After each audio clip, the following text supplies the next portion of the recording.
The archive was created in 1945-46 when almost 20,000 survivors from Nazi concentration camps came to Sweden with the White Buses operation. The White Buses was a rescue operation initiated by the Red Cross, the Danish and Swedish Red Cross together, where they sent down a number of buses to the former concentration camps and the newly liberated concentration camps in Nazi territory. And in total we think that about 20,000 were saved by coming to Sweden and Denmark. In Lund there was a large project where a working group was trying to document what they had experienced in the Nazi concentration camps. They made over 500 interviews, in-depth interviews with survivors, where they described what they had experienced.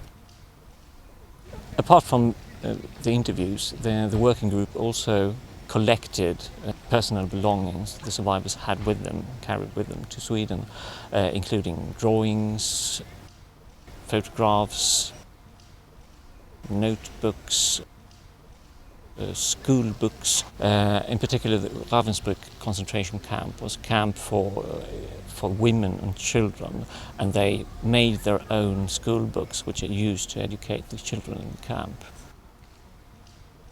There are so many,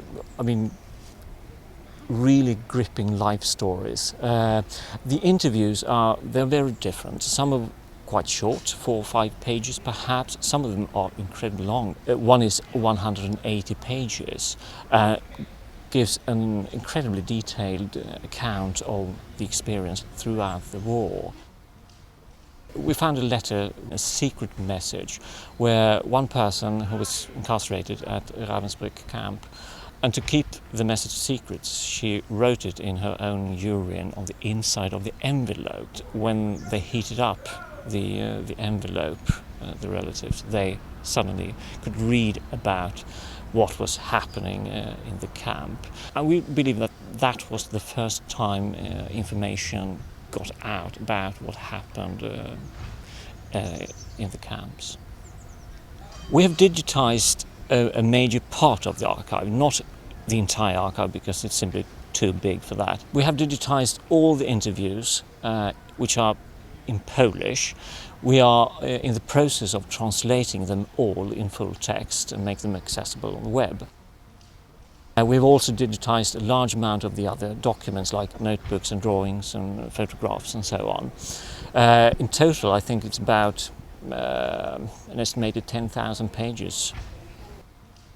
It's completely free. You can read it on the web, you can download it in high resolution, you can download the translations, and you can also, of course, read the translation parallel to the original manuscripts in Polish.